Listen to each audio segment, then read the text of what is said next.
다음 주일 추수감사주일과 함께 우리 새생명 축제를 진행하기로 했습니다.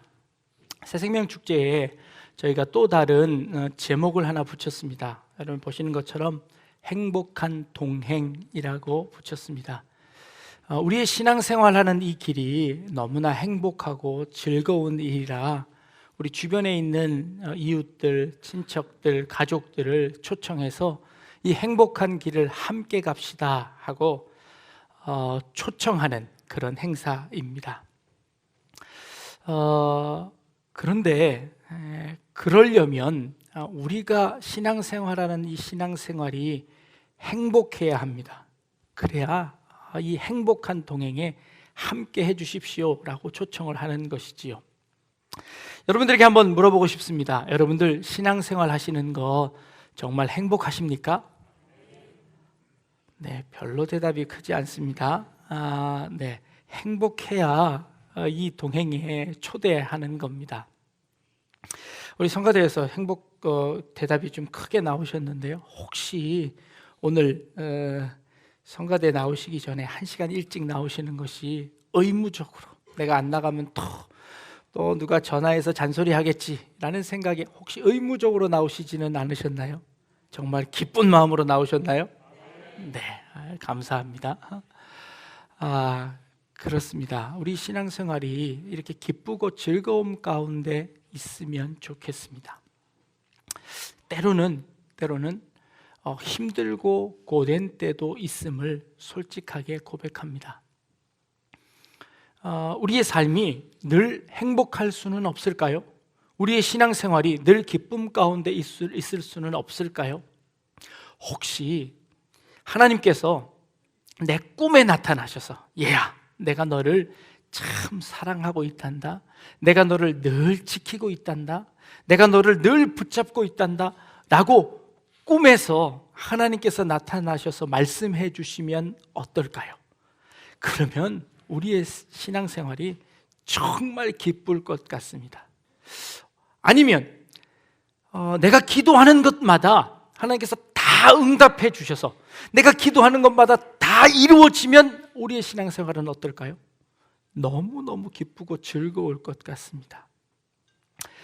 우리 삶에서 이런 기적들이 일어나면, 이런 기적이 우리 삶 가운데 있으면 정말 우리의 이 신앙생활이, 살아가는 삶이 늘 새롭고 실감이 날 것 같습니다.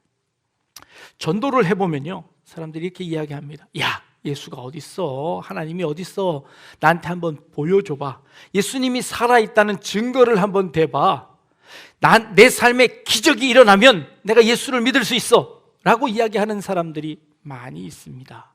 그래서 혹 안타까워서 이렇게 이야기합니다. 저 사람이 정말 예수님 시대에 태어났었으면 어땠을까? 예수님을 직접 봐도 저렇게 이야기했을까? 예수님을 직접 보면 아마 예수를 잘 믿었을 텐데 라는 생각을 해보기도 합니다. 우리가 실제로 예수님 시대에 태어났으면 어땠을까요? 우리의 믿음이 예수님을 직접 보았다면, 예수님을 직접 만나고 체험했다면 우리의 신앙생활이 훨씬 더 행복했을까요? 우리의 믿음이 훨씬 더 많이 성장했을까요? 우리는 그 답을 성경에서 금방 찾을 수 있습니다. 예수님 시대의 사람들이 어떠했는지 우리는 말씀을 통해서 너무나 잘 알고 있습니다. 예수님 시대에 태어났던 사람들은요, 보리떡 5개와 물고기 2마리로 5,000명을 먹이시는 그 기적의 자리에 함께 했던 사람들이 있습니다. 5,000명뿐만 아니라 그것을 함께 먹었던 사람은 그것보다 훨씬 더 많은 사람이었습니다. 그럼에도 불구하고 그들은 예수님을 십자가에 못 박으라고 소리치던 사람들이 바로 그 사람들이었습니다. 예수님께서 죽은 자를 살리시는 기적을 그 두 눈으로 똑똑히 목격했음에도 불구하고 예수님이 하나님의 아들이심을 믿지 못하는 사람들이 그 시대의 사람들이었습니다. 저 사람들은 문제가 있는 사람들이었을까요? 내가 그 자리에 있었으면 안 그랬을까요? 구약의 사람들은 어땠습니까? 하나님께서 이스라엘 백성들을 이집트에서 구원해 내셨습니다. 그때 10가지 재앙을 내렸습니다. 애굽에 이집트에 있던 마술사들은 전혀 따라하지 못하던 그 기적을 10가지를 보여주고, 마지막 기적은 자기 옆집에 사는 애굽 사람의 장자가 죽어나가는 그 초상을 치르는 그 모든 것들을 다 지켜본 사람들이었습니다. 그리고 그 이집트를 나와서 그들 앞에 있었던 홍해를 건널 때에 그 홍해를 마른 땅으로 건넜던 사람들이 바로 그 이스라엘 사람들이었습니다. 그런데 그 이스라엘 사람들이요, 광야에서 하나님을 향하여 불평하기 시작했습니다. 그래서 하나님께서 만나와 메추라기를 주셨습니다. 바위를 깨트려서 그곳에서 물을 내어 그들에게 먹여주셨습니다. 그럼에도 불구하고, 그 기적을 체험한 사람들임에도 불구하고 하나님을 믿지 못하고 불순종하고 불신앙 가운데서 죽어졌습니다. 가나안 땅, 이집트에서 나와서 가나안 땅으로 들어간 사람은 여호수아와 갈렙 이외에는 한 사람도 없었습니다. 그 기적을 본 사람들은 다 광야에서 죽었습니다. 그 기적을 체험하지 못했던, 이집트에서의 그 기적을 체험하지 못했던 광야에서 태어났던 그 자녀들만 가나안 땅에 들어갔습니다. 우리가 그 시대에 살았으면 어땠을까요? 우리도 별반 다르지 않았을 것입니다. 오늘 아침에 태양이 떠올랐습니다. 태양이 떠오르는 것이 아니라 태양은 그 자리에 있고 지구가 한 바퀴를 돌았지요. 그래서 우리는 태양을 다시 만났습니다. 이제 저녁이 되면 해가 다시 질 겁니다. 이 해가 뜨고 해가 지는 이 모든 섭리들을 여러분 이해하실 수 있나요? 지구가 태양에서 지금보다 조금만 더 가까이 있으면 우리는 모두 다 그 태양빛에 타서 죽을 수밖에 없습니다. 지구가 태양보다 조금만 멀리 떨어져 있으면 이 지구는 전체가 다 얼음 덩어리가 되고 말 겁니다. 적절한 위치에 이 지구가 태양 주위를 한 바퀴를 돌고 1년에 이 공전을 하며 태양을 한 바퀴 돕니다. 이것을 통하여서 계절이 생기고 지금 우리가 살아가는 이 아름다운 계절들을 누릴 수 있습니다. 이것이 어떻게 해서 이렇게 되었을까요? 우리의 이 중력이 딱 우리가 살아갈 수 있을 만큼 적당하게 되어서 우리는 이 땅을 밟고 살아갈 수 있습니다. 달만큼만 가도 중력이 달라서 어디로 튀어나갈지 아무도 알지 못하는 그런 이 우주 가운데서 이 오묘하게 섭리되어져 있는, 이 오묘하게 돌아가고 있는 이 우주 속에서 우리가 지금 살아가고 있습니다. 이 우주를 누가 섭리하고 계실까요?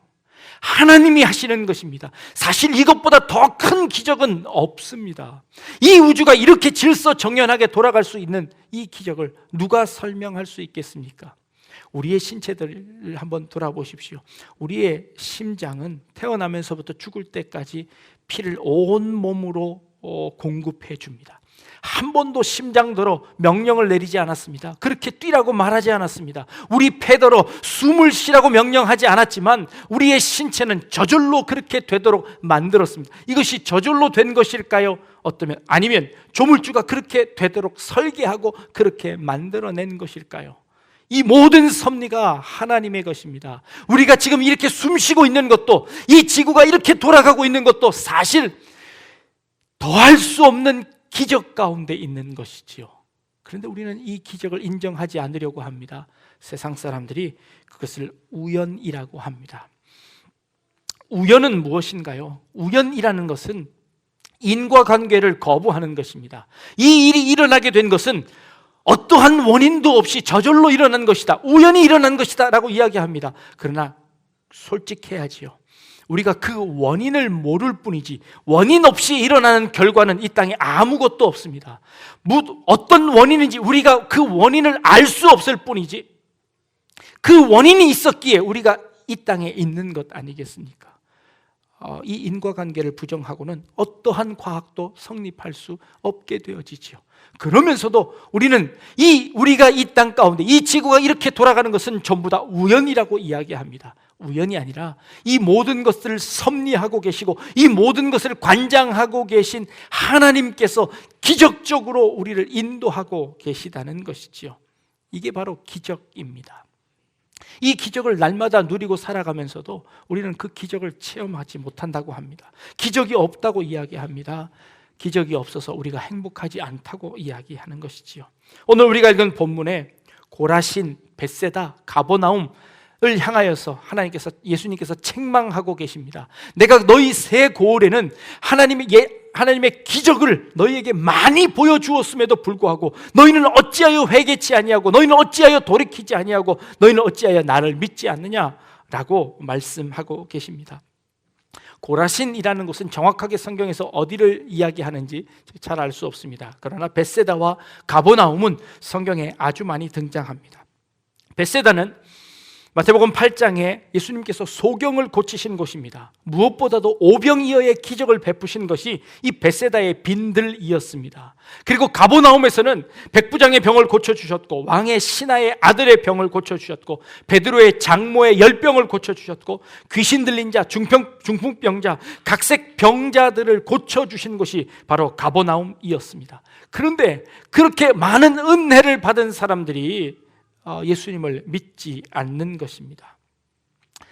우리가 그곳에 있었더라도 사실 별 볼 일 없었을 겁니다. 보고도 믿지 않는 것. 도마가 예수님이 부활하셨다는 소식을 듣습니다. 그런데 이렇게 이야기합니다.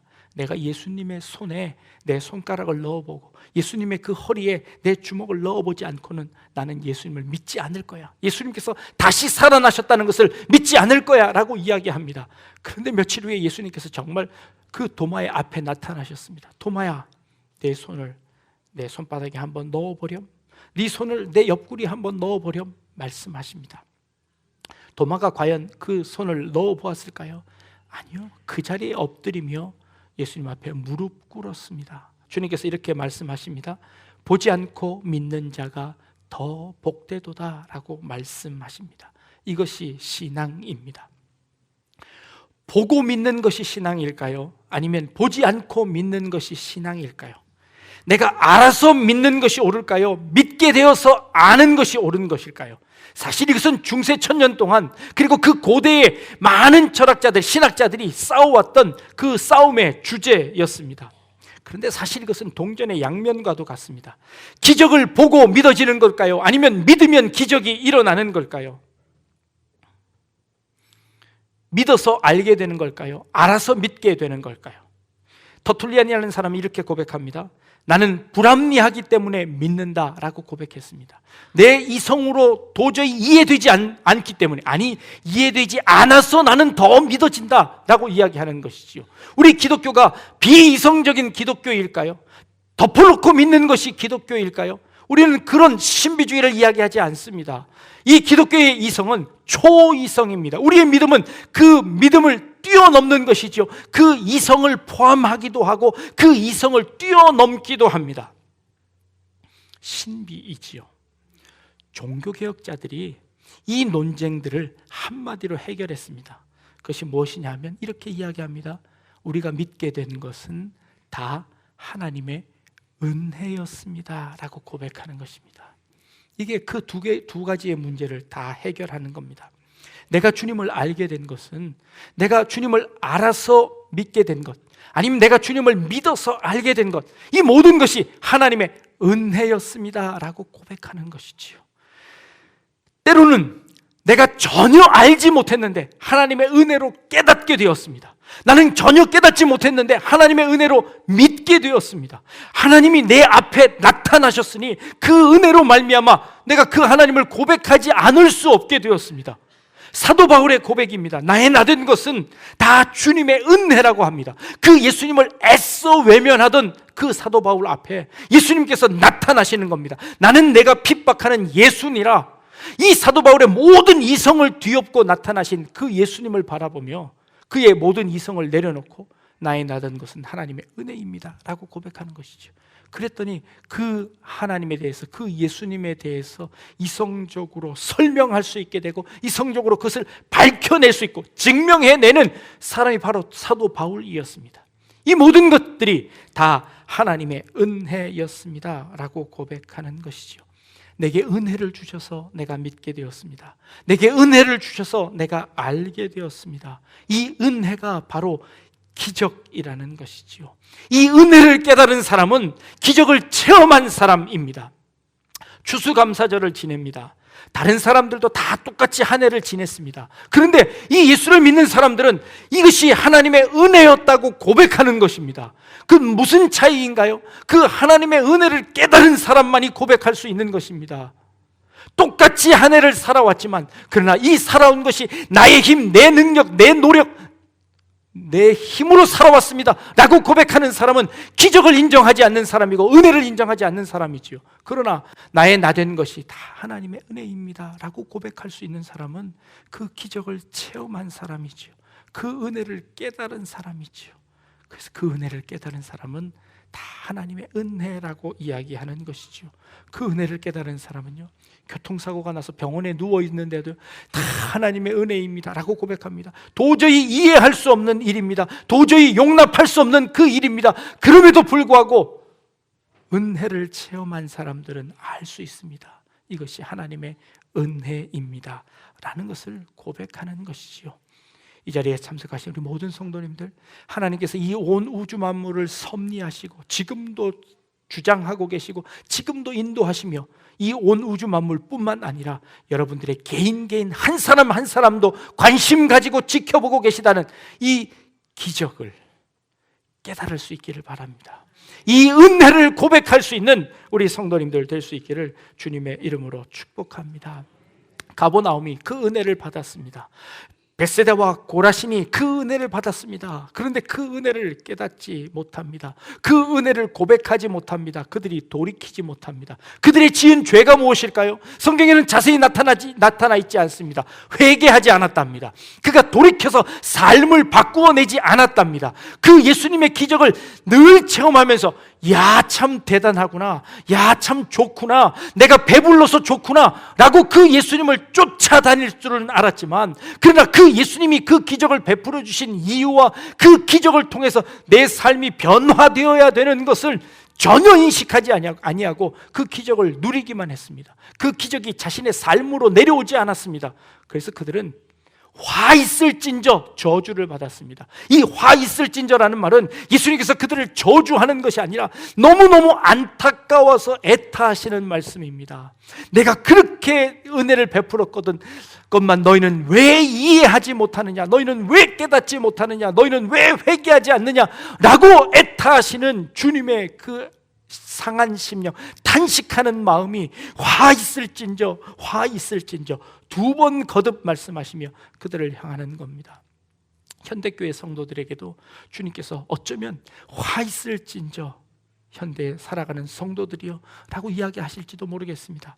하나님의 기적이, 하나님의 은혜가 날마다 우리 가운데 있음에도 불구하고 그 말씀을 머리로만 이해하고 내 2000년 전에 그렇게 하셨지요, 내 예수님께서 십자가를 지셨지요, 내 나를 위해 구원하셨지요, 주일마다 나와 듣는 말씀에 내 지당하신 말씀이지요, 내 감동적인 말씀이죠, 좋은 말씀입니다, 인정합니다. 그러나 우리의 그 인정하는 그 머리만 커졌지 그 은혜가 내 가슴으로 내려오지 아니하고 그 은혜가 내 손으로 내 발로 내려오지 않고 그저 입술로만 고백하는 그런 신앙이었습니다.